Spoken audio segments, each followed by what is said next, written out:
Looking at Canada alone for its imports of coffee, and looking at the period between 2020 and 2024, we see that excluding roasted and decaffeinated coffee, the annual growth in value between 2020 and 2024 has been 12%. We see for roasted coffee it's less, and for decaffeinated it's even less than that. Looking at the quantity growth, we see a different story. We see that although we are paying more in value for the coffee, however, we're getting smaller amount of quantity, significantly less than the value increase. For roasted coffee, we see actually that we're importing less by quantity, even though we're paying more for it, again, between this period. And looking at the recent data, we see that excluding roasted and decaffeinated, we are increasing our value of imports of coffee by 21%. We are decreasing our value of roasted coffee by 4%. Suggests that we are importing more unroasted and uncaffeinated coffee from various countries, more than we do so for roasted and decaffeinated. We see that on average, Canada's import of coffee, unroasted and non-caffeinated, is higher than the growth of the rest of the world's exports. So we're importing more coffee than various nations on average.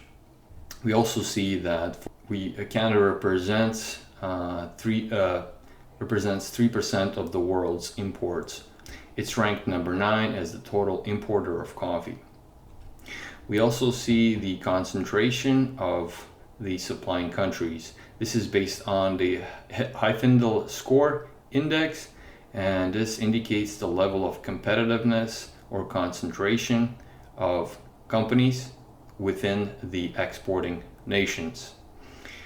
So the higher the number, the less amount of businesses are owning the coffee exports, which suggests a less competitive business environment in the various exporting countries.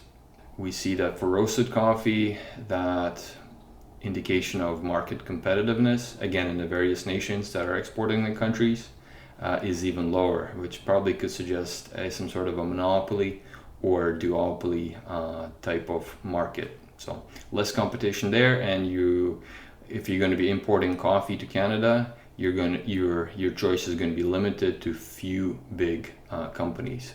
We also see in the last column the average tariff that is applied to a particular product. This is based on a world trade profile, and this is an average tariff that is calculated based on the various tariffs that is applied to various exporting countries that are doing the actual exports to Canada. Lastly, looking at the visual representation of Canada's imports of coffee from various nations, we can see that Brazil, Colombia, and Peru are the 3 key exporting nations of coffee to Canada. So this is just a good visual representation, the thickness of the arrow indicating a higher proportion of coffee imports to Canada.